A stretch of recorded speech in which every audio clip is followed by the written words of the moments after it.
Inyubako zegereye ahagiye gukorerwa ibikorwa byo kwagura umuhanda wa Prince House Giporoso Masaka zatangiye gusenywa kugira ngo imirimo itangire.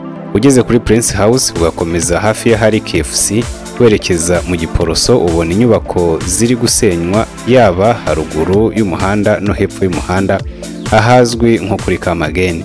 Umuyobozi nshingwabikorwa w'akarere ka Kicukiro Mutsinzi Antoine yabwiye Igihe ko iyi mirimo yo gusenya imwe mu mitungo y'abaturage bahawe ingurane yatangiye. Yagize ati imirimo yatangiye, hari abaturage bishyuwe twatangiye gukuraho imitungo yabo kuko muri Kicukiro dufite imitungo igera kuri 72 y'abishyuwe yatangiye gukurwaho. Gahunda yo kuvugurura uyu muhanda imaze igihe kinini kuko muri Kamena 2019 Guverinoma y'u Rwanda yagiranye n'iy'Ubushinwa amasezerano y'impano ya miliyoni 42.8 by'amadolari yo kwifashisha mu kuyishyira mu bikorwa. RTDA igaragaza ko uyu muhanda ureshya n'ibirometero 10.3 uzahabwa ibipande 4. Ubusanzwe wari ufite ibipande 2 binyuramo ibinyabiziga bijya mu byerekezo binyuranye. Uzashyirwaho igice cyo hejuru mu rwego rwo kugabanya umuvundo ugaragaramo. Ni igice kizaba kireshya na kilometero 1.3.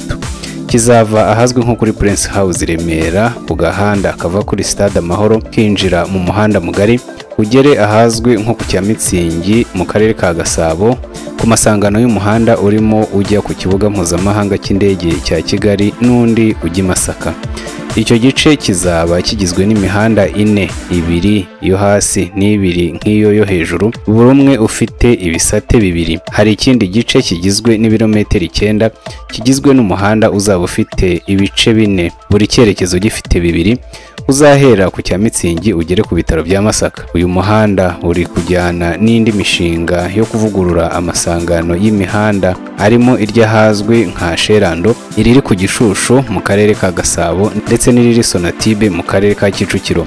Azatwara arenga miliyoni 100 zatanzwe na Banki y'Amajyambere ya Afurika. Bigateganywa ko mu myaka 3 iri imbere iyo mishinga izaba igeze ku musozo.